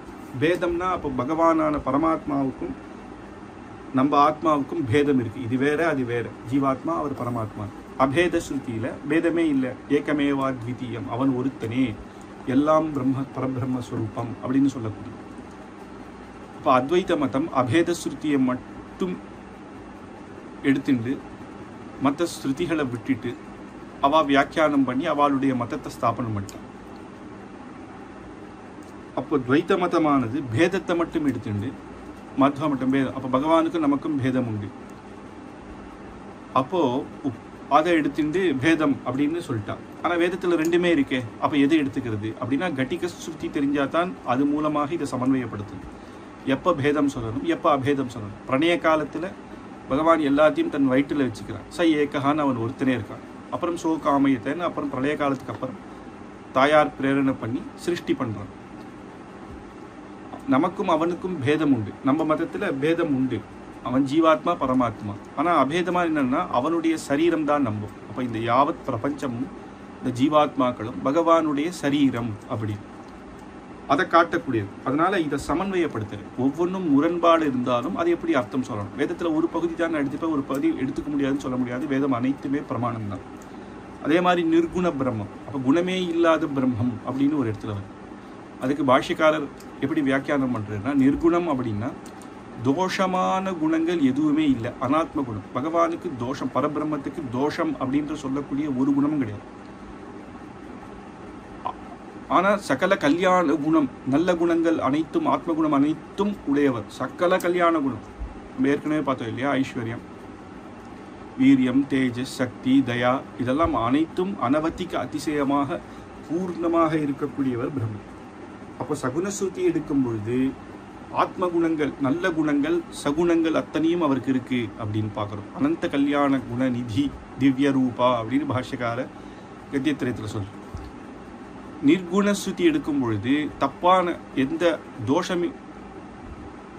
தோஷமான குணங்கள் எதுவுமே அவனுக்கு இல்லை அப்படி வியாக்கியானம் பண்றது. அப்படி ஒவ்வொரு ஸ்ருதியும் அதை சமன்வயப்படுத்துறது. அப்புறம் பகவான் தான் உபாதான காரணம், நிமித்த காரணம். உபாதானம்னா ஒரு பானை பண்ணணும் அப்படின்னா அதுக்கு சில வஸ்து, மண், தீர்த்தம்லாம் தேவை. அது உபாதானங்கள், அதெல்லாம் தேவை. அது இருந்தால் தான் மண் பண்ண முடியும். நிமித்த காரணம் அப்படின்னா அதை பண்ணுறதுக்கு ஒருத்தன் வேணும். ஒரு குவையன் ஒருத்தன் வேணும், அவன் தானே அதை பண்ண முடியும். அப்போது இந்த லோகத்தில் இருக்க ஒரு விஷயத்தை பண்ணணும்னா ரெண்டு விஷயம் வேணும். அது பண்ணக்கூடியதுக்கான வஸ்து வேணும், அதை பண்ணக்கூடியவன் வேணும். அப்போ இந்த பிரபஞ்சத்துக்கு உபாதான நிமித்த காரணம் என்ன அப்படின்னா, அப்போ துவைத்த மதத்தில் நிமித்த காரணம் தான் பகவானை ஒத்துன்னு இருக்கான், உபாதானம் ஒத்துக்கலை. ஆனால் இது பகவானுடைய சரீரமே. அதனால பகவானே தான் சிருஷ்டி பண்ணுறான்.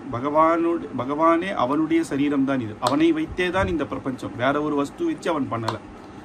அதுக்கு உதாரணம் தான் நம்ம அந்த ஸ்பைடர் அப்படின்னு ஒன்று பார்க்குறோம் இல்லையா? அது சொல்கிறான். அது கூடு கட்டும். அது கூடு கட்டும் பொழுது அது என்ன பண்ணணும், அதுவே அதனுடைய வாயிலேருந்து ஒரு வஸ்து அதை உமிஞ்சு பெருசாக அந்த கயிறு போல் அப்படியே நிறைய கூடு கட்டிடும். அதுக்கப்புறம் அது வேற எங்கேயாவது போகணும்னா அது அத்தனையும் அது முழுங்கிடும்.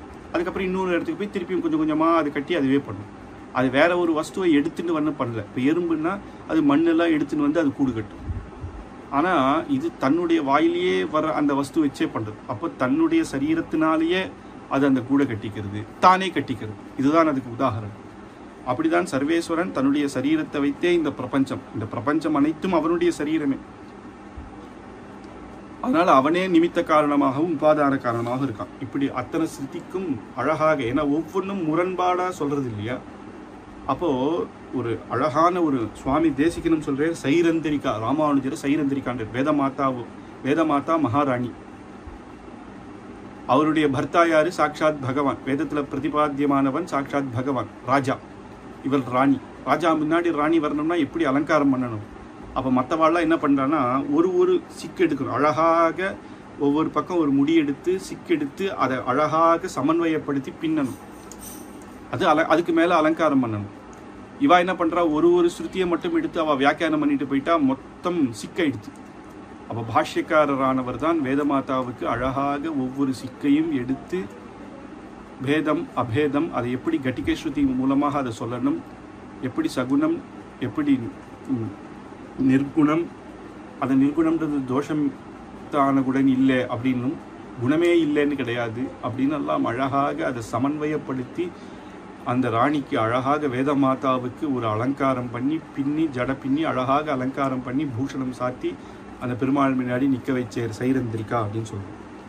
அதனால் வேதமாதா பயப்படும் பொழுது ஒரு ஜுரம் வந்த பொழுது அதை நீக்கிறதுக்காக அவதாரம் பண்ணவர் சாட்சாத் ராமானுஜர். அப்பேற்பட்ட ராமானுஜர் தஸ்மை ராமானுஜாரியாய நம பரமயோ, அப்பேற்பட்ட ராமானுஜரை நான் சரணமடைகிறேன். அப்படி நுனிப்புல் மேவுவது போல மற்ற மற்றங்களாம் நுனி புல்லை மட்டும் மேய்ஞ்சிட்டு போயிட்டா இல்லையா, வேதத்தில் ஒரு பக்கம் மட்டும் எடுத்துன்னு அப்படியே அர்த்தத்தை பண்ணி தன் மதத்தை ஸ்தாபிச்சிடுறான்.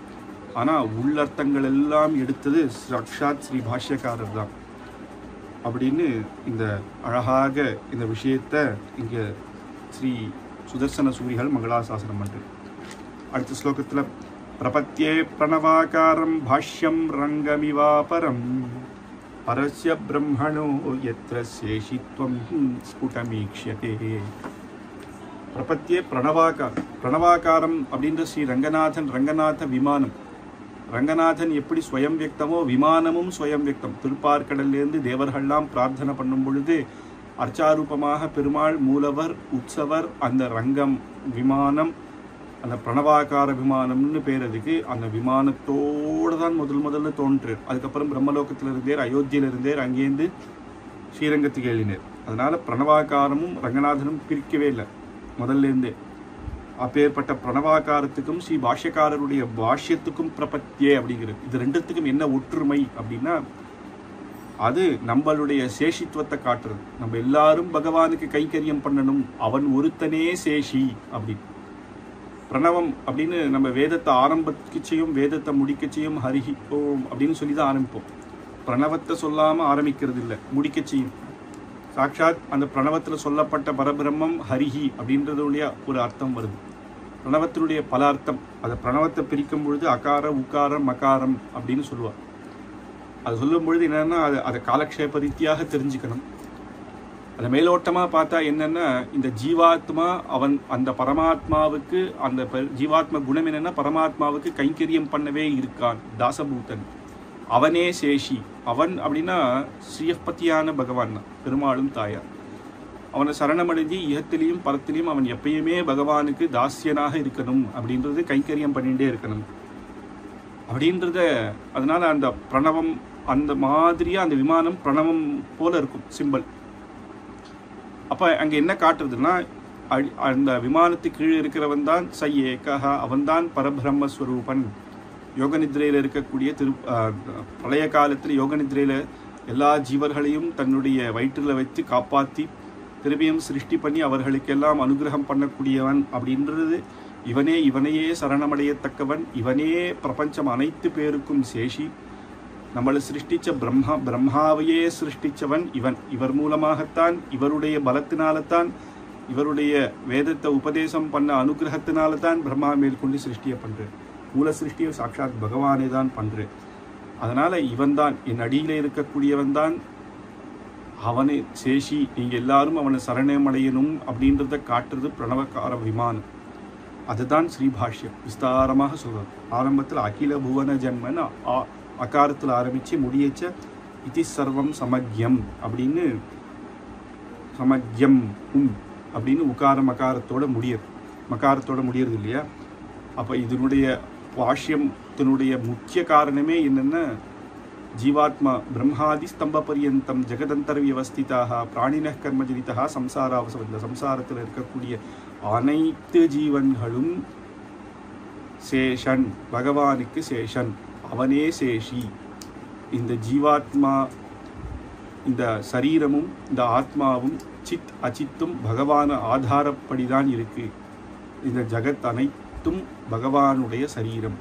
அப்பேற்பட்ட பகவான் சகல கல்யாண குணங்களோடு இருக்கக்கூடியவனை நாம் சரணமடைஞ்சு அவருக்கு கைங்கரியம் இகத்திலையும் பரத்திலையும் பண்ணணும். இதுதான், இந்த தத்துவத்தை தான் ஸ்ரீபாஷ்யத்தில் விஸ்தாரமாக சொல்லப்படும். அப்போது இந்த பிரணவாகாரமும் பாஷ்யமும் நமக்கு என்ன காட்டுறதுன்னா, எத்ர சேஷித்வம் ஸ்புடமீக்ஷதே, நம்மளுடைய கைங்கரியம் பகவானுக்கு பண்ணணும் அப்படின்ற ஆத்மஸ்வரூபத்தை எப்படி காட்டுறதுனால, இந்த ரெண்டு பேருக்கும் பிரணவாகார விமானத்துக்கும் பாஷ்யத்துக்கும் நான் பிரபத்தி பண்ணுறேன் அப்படின்னு, சரணாகதி பண்ணுறேன் அப்படின்னு இங்கே எடுத்து காட்டுறேன். மூன்றாவது ஸ்லோகம்.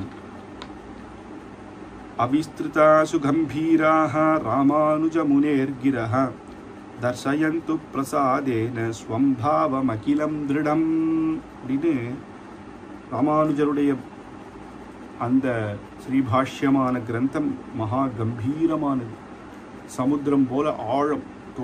தோன்றனா படிக்க படிக்க ஒவ்வொரு வாட்டியும் காலக்ஷேபம் பண்ண பண்ண பண்ண அதை ஒரு நாள் படிக்க அதனுடைய உள்ளத்தங்கள் எல்லாம் ஒவ்வொன்றாக ரத்னமாக வருமாம்.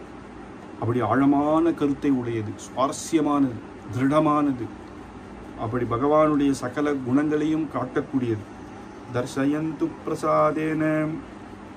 இந்த ஸ்ரீபாஷ்யத்துக்கு இன்னொருத்தர் பார்த்து இந்த ஒரு வார்த்தை சேர்த்துருக்கலாமே, இல்லை இந்த வார்த்தை தேவையில்லையே அப்படின்னு கிடையவே கிடையாது அந்த பாஷ்யத்தில். இதை எக்ஸ்ட்ராவாக ஒன்று போடலாம் அப்படின்ற மாதிரியும் எங்கேயும் இல்லை. இந்த பதம் எதுக்கு இருக்குது, இது தேவையில்லையே அப்படின்னு சொல்ல முடியாது. அப்படி அந்த பாஷ்யம், அந்த பிரம்மசூத்திரத்துக்கு ஒவ்வொரு வரிகளாக செதுக்கியிருக்கேர் சாட்சாத் ஸ்ரீ ராமானுஜர். அதை உள்ளது உள்ளபடி கருத்து. வேதவியாசருடைய ஹிருதயம் என்னவோ, லக்ஷ்மிநாதனுடைய ஹிருதயம் என்னவோ, நம் ஆச்சாரியர்கள் நாதமுனி ஆளவந்தார், நம்மாழ்வார் இவாளுடைய அத்தனை திருவுள்ளத்தையும் வைத்துதான் ஸ்ரீ பாஷ்யக்காரர் இந்த கிரந்தத்தை ஸ்தாபனம் பண்ணுறார். சரஸ்வதி தேவி கொண்டாடுறா, ஏற்கனவே பார்த்தோம். அதனால தான் சரஸ்வதி தேவி சூத்ரானாம் இதம் உத்தமம், இதுதான் விஸ்தாரமான ஆச்சரியமான வேதத்துக்கு உள்ளபடியான அர்த்தங்கள் எல்லாத்தையும் சமன்வயப்படுத்தி, எல்லா ஸ்ருதிகளையும் சமன்வயப்படுத்தி ஆச்சரியமான வியாக்கியானம். அதனால சரஸ்வதி தேவி கௌதூகலாத் பாரதின்னு சந்தோஷப்படுறார். சூத்ரானாம் இதம் உத்தமம் அப்படின்னு. மற்ற பாஷ்யத்துக்கெல்லாம் சங்கர பாஷ்யம், மத்வ பாஷ்யம்னு சொல்லுவோம். ஆனால் இங்கே ராமானுஜ பாஷ்யம்னு சொல்றதில்லை, ஸ்ரீ பாஷ்யம். சரஸ்வதி தேவியே அதுக்கு திருநாமத்தை வைக்கிறார். ஏன்னா அதிலேயே தெரியறது இது எப்பேற்பட்ட வசந்த பாஷ்யம். வேதத்துக்கு எவ்வளவு அர்த்தங்கள், ஆச்சரியமான அர்த்தங்களை இதுதான் அந்த சாரத்தை கொடுக்கறது அப்படின்னு தெரிஞ்சுக்கணும். அதனால அப்பேற்பட்ட தர்சயந்து பிரசாதேன அந்த கிரந்தமே நமக்கு அனுகிரகம் பண்ணணும் அப்படின்னு அதனுடைய உள்ளர்த்தங்கள், ஆழ்ந்த அர்த்தங்கள் நம்ம பக்தியோட ஆச்சாரியன்கிட்ட காலக்ஷேபத்தை ஆரம்பித்தாலே அது தானாகவே அந்த கிரந்தமே நமக்கு அனுகிரகம் பண்ணி ஒவ்வொரு உள்ளர்த்தங்களும் புலன்படுற மாதிரி நமக்கு பண்ணும் அப்படின்றது இங்கே அந்த பாஷ்யத்தினுடைய கம்பீரத்தை இங்கே எடுத்து சொல்கிறேன். 4வது ஸ்லோகம். பாஷ்யம் சேத் व्यवृणोत् स्वयं यतिपतिः व्याख्यानवाचां तथा गम्भीर्यादनवस्थितिः मितमतिर्दुरे जनस्तद्गिरां प्रष्टव्यः कथमीश्वरः सहिननः प्रत्यक्षरूपो दृशां तद्भाष्यं स च भाष्यकृत स च हरिः सम्यक् प्रसीदन्तु नः. ஸ்ரீபாஷ்யத்துக்கு இன்னொரு பாஷ்யம் பண்ணணும் அப்படின்னு ஆரம்பிக்கிறது ரொம்ப கஷ்டம். அது சுதர்சன சூரிகள் தான் சுத்த பிரகாசிக்கான்னு நடாதூர் அம்மாள் கிட்ட கேட்டது வைத்து அப்படியே பண்ணுறார். ஆனால் அது பண்ணுறச்சு அவர் சொல்கிறார், பாஷ்யம் சேதி வினோத். சுவாமி பாஷ்யக்காரர் அந்த சமுத்திரத்திலேருந்து கடலில் கடைஞ்சி எப்படி அமிர்தம் வந்ததோ அப்படி அந்த கடல் திரையந்த சாரத்திலேருந்து எடுத்து ஸ்ரீபாஷ்யத்தை வேத சாரத்தை நமக்கு அனுகிரகம் பண்ணிட்டேன். அதுக்கு ஒரு விவரணம் எழுதணும்னு பாஷ்யக்காரர் நினைச்சாலே கஷ்டங்கிறார். ஏன்னா அதுக்கு ஒரு விவரணம் எழுதினா திருப்பி அதை இன்னும் விஸ்தாரமாக எழுதணும், அதில் விஸ்தாரமாக எழுதணும். ஏன்னா அதில் உள்ளர்த்தங்கள் அப்படின்றது ஆழ்ந்தது. அதை சாமானிய வரைக்கும் சுலபமாக சொல்லணும்னா வியாக்கியானம் எழுதணும், அந்த வியாக்கியானத்துக்கு வியாக்கியானம், அந்த வியாக்கியானத்துக்கு வியாக்கியானம் அப்படின்னு எழுதிட்டே போகலாம். ஒரு சூத்திரத்தை எடுத்துட்டாலே அதை அத்தனை தடவை அப்படி வியாக்கியானம் பண்ணலாம். அதனுடைய உள்ளர்த்தங்கள் போக போக கருத்துகள் வந்துட்டே இருக்கு. ஏன்னா வேதம் எப்படி அனந்தாவை வேதாக, பூர்த்தியான வேதம் இன்னும் கிடைக்கல. அதனுடைய சாரம் எப்படி இருக்கும், சாரத்திலேருந்து விரிவாக்கம் உண்டாக்குறது ரொம்ப, அது எவ்வளவு ஆழ்ந்தது இருக்கும். அதனால பாஷ்யக்காரரே வந்தாலும் அது கஷ்டம். அவர் அனுகிரகத்தினால்தான் ஒருத்தனால பண்ண முடியும். பாஷ்யக்காரருடைய அனுகிரகம் இருந்தால் தான் பண்ண முடியும். இல்லைன்னு நான் எப்பேற்பட்ட மகா ஞானியாக இருந்தாலும் நான் பாஷ்யத்துக்கு நான் ஒரு பாஷ்யம் எழுதுறேன்னு உட்கார முடியாது. பூர்ண பாஷ்யக்காரர் அனுகிரகம். அது மட்டும் இல்லையா, சாதாரணமானவா சரி நம்ம ஒருத்தர் நல்ல ஞானத்தை அடைஞ்சவா எழுதணும்னா அது நிறைய விஸ்தாரமாக வந்துட்டே இருக்கு, போயிட்டே இருக்கு. சாகரத்துள்ள எவ்வளோதான். சாகரத்தை ரகுவம்சம் ஆரம்பிக்கும் பொழுது சொல்றேர், உடிப்பேனாஸ்மி சாகரஹா அப்படின்னு. உடிப்பேன்னா அந்த ஒரு கட்டை எடுத்துட்டு சமுத்திரத்தினுடைய ஆழம் எவ்வளோன்னு தெரிஞ்சுக்க ஒருத்தன் போனானா. காளிதாசன் சொல்றாரு இது ஆச்சரியமா. அப்படி ரகுவம்சத்தினுடைய பெருமையை நான் சொல்ல ஆரம்பிச்சிட்டேன். ஆனால் ரகுவம்சனுடைய பெருமைன்றது ஒரு சமுத்திரம் போல அப்படின்னு அங்கே சொல்கிறேன். ஒரு கட்டையை வச்சு ஆழத்தை எப்படி கண்டுபிடிக்க முடியும்? திரும்ப கட்டை எடுத்துன்னு போய் அதோட சமுத்திர ஆழம் எவ்வளோன்றது கண்டே பிடிக்க முடியும். அதனால் அந்த மாதிரி பாஷ்யம் எழுதுறேன்னு அது விஸ்தாரமாக அதனுடைய அர்த்தங்கள்லாம் புறன்படுற மாதிரி எழுதுறேன்னு சொல்லவே முடியாது. சரி, அது ஞானிகளுக்கு அது தெரியும், அதனால் அவள் அதை தொடமாட்டான். சரி, சாமானியர்கள் யாரையாவது கூட்டு மித மதிர் சாதா ஒரு நல்ல ஞானம் இருக்கிறவாளுக்கு சாதாரணவாளை கூட்டு பண்ணுன்னா ஓடுறா. தூரே ஜனஸ்தத்கிராம், அதனுடைய கம்பீரத்தை பார்த்து எனக்கு வேண்டாம் அப்படின்னு அவள் பயப்படுறான். சரி, பகவானை கேட்கலாமா?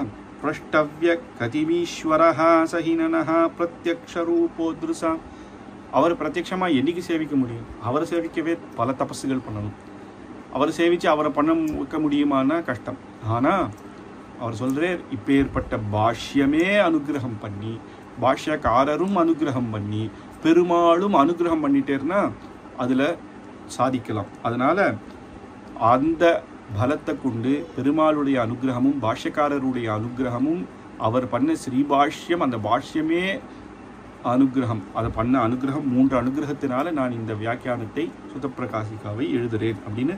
தத் பாஷ்யம் சச்ச பாஷ்யகிருத, தத் பாஷ்யம் அந்த பாஷ்யமும், பாஷ்யகிருத பாஷ்யக்காரரும், சச்ச ஹரிஹி ஹரியான சாட்சாத் பகவானும், சம்யக் பிரசீதந்துனஹ அவா பிரசாதத்தினால அவளுடைய அனுகிரகத்தினால இந்த கிரந்தம் பாஷ்யத்தை நான் எழுதுறேன் அப்படின்னு இந்த இடத்துல விஸ்தாரமாக சொல்றேன். ஏன்னா பாஷ்யக்காரரே வந்தால் கூட இதை பூர்த்தி பண்ண முடியாது.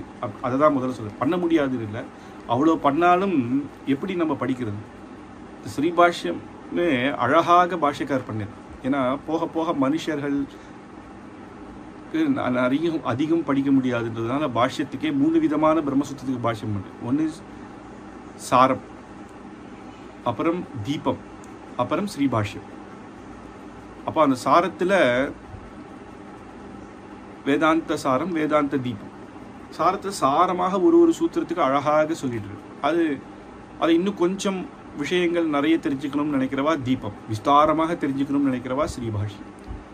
அதுக்கு ஆச்சரியமாக இன்னும் வியாக்கியானம் சுத்த பிரகாசிகா பட்டர் பண்ணியிருக்கேன். அபினவ ரங்கநாத சுவாமி கூடார்த்த சங்கிரகம் அப்படின்னு விஸ்தாரமாக பண்ணியிருக்கேன். அது தமிழ்லேயும் பாஷ்யம் ஸ்ரீபாஷ்யத்துக்கு காலக்ஷேபத்துக்கு இன்றைய காலம் ஓரளவுக்கு சுலபமாக படிக்கிற மாதிரி நாவல் பாக்கம் வாசுதேவாச்சார் சுவாமி பண்ணியிருக்கேன்.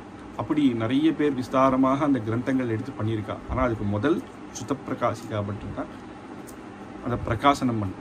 அப்படி இந்த விஸ்தாரமாக அந்த பாஷ்யமே அனுகிரகம் பண்ணணும் அப்படின்றது தான் இங்கே பிரார்த்தனை. இந்த ஸ்ரீபாஷ்யக்காரருடைய பெருமையும் அந்த ஸ்ரீபாஷ்யத்தினுடைய பெருமையும் சொல்ல வந்த இந்த 2வது ஸ்லோகங்கள் சுத்தப்பிரகாசிகா பட்டருடைய ஸ்லோகம். அதனால் இன்றைய நம்ம பார்த்த விஷயங்கள் என்னென்னா, எப்படி பிரார்த்தனை பண்ணணும், ஸ்ரீபாஷ்யத்தை காலக்ஷேபம் பண்ணணும், ஆச்சாரியர் அனுகிரகத்தினால நம்ம பண்ணணும். இதெல்லாம் தான் பிரார்த்தனை. லௌகிக விஷயத்தில் ஆசை இருக்கக்கூடாது.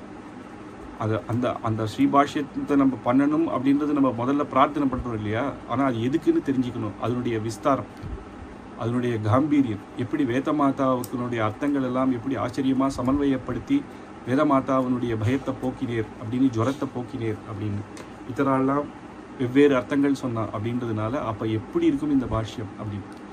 இந்த கிரந்தங்களை இப்போ நம்ம சொன்ன ஸ்தோத்திரங்களை ஸ்ரீபாஷ்யம் காலக்ஷேபம் பண்ணவர்கள் இதை படித்தா அவள் கண் அப்படி ஜன்னம் வரும். ஏன்னா அவளுக்கு தான் இதனுடைய விஸ்தாரம் புரியும். இந்த காலக்ஷேபம் பண்ணாதவர்களுக்கு என்னென்னா, ஸ்ரீபாஷ்ய பெருமை தெரிஞ்சு ஸ்ரீபாஷ்ய காலக்ஷேபம் பண்ணணும் அப்படின்னு இந்த ஸ்தோத்திரங்களை தினமும் சொன்னால் அந்த ஆசை, அந்த ருச்சி நமக்கு வரும், அந்த பக்தி வரும். அந்த பக்தியை ஆச்சாரியனை காட்டி கொடுத்து காலக்ஷேபம் நமக்கு, அந்த கிரந்தமே நமக்கு அனுகிரகிக்கும் அப்படின்னு பிரார்த்தனை பண்ணிட்டு அப்பேற்பட்ட கிரந்தத்தையும் ஸ்ரீ பாஷ்யக்காரரையும் மங்களாசாசனம் பண்ணி எல்லாருக்கும் இந்த கிரந்தங்கள் அனுபவிக்க கூடணும். அப்பேற்பட்ட ஆச்சாரியர் சம்பந்தம் நமக்கு எல்லாம் கிடைக்கணும். இந்த லோகத்தில் சரணாகதி பண்ணணும் நம்ம ஆச்சாரியன் மூலமாக. அதுக்கப்புற காலமும் சரணாகதி பண்ண உடனே இந்த பகவத் சம்பந்தத்திலேயே இருந்து பாஷ்யக்காருடைய கிரந்தங்களும் சுவாமி தேசிகனுடைய கிரந்தங்களும் அனுபவிச்சுட்டே இருக்கணும் அப்படின்னு பிரார்த்தனை பண்ணிட்டு முடிச்சுக்கிறேன். கவிதார்க்கிக சிம்ஹாய கல்யாண குணசாலினே ஸ்ரீமதே வெங்கடேஷாய வேதாந்த குரவே நமஹ.